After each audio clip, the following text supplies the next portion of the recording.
Bangladesh premier লিগের আগামী আসরকে ঘিরে শুরু হয়েছে দল নেওয়ার দৌড়ঝাঁপ। ইতোমধ্যে বিসিবির কাছে দল নিতে আবেদন করেছে 10টি company.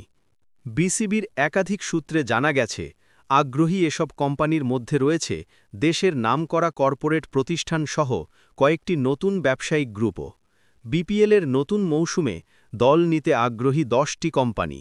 Bashundhara group, remark Herlan, SS group সহ নতুন ফ্র্যাঞ্চাইজি যুক্ত হতে পারে। আগামী আসরে পুরনো দলগুলোর পাশাপাশি নতুন ফ্র্যাঞ্চাইজিও যুক্ত হতে পারে। ফলে এবারের বিপিএল আরও প্রতিযোগিতামূলক ও রোমাঞ্চকর হয়ে উঠবে বলে আশা করা হচ্ছে। বিসিবি এখন আবেদনপত্রগুলো যাচাই বাছাই করছে।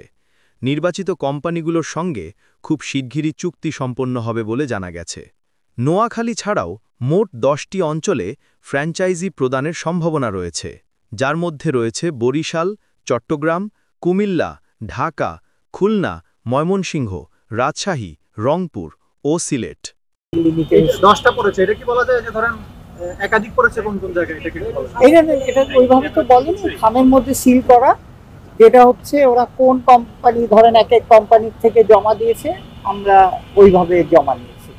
আচ্ছা, এখন আপনাদের প্রসেসটা কি হবে? প্রসেসটা হচ্ছে যে আজকে খুলে আপনাকে রাত্রে জানিয়ে দিব যে কোন কোন কোম্পানি আমাদের, আমরা তো সবাই সামনে আমাদের অডিট, তারপরে আমাদের বিপিএল গভর্নিং কাউন্সিল এদের সামনে খুলবো।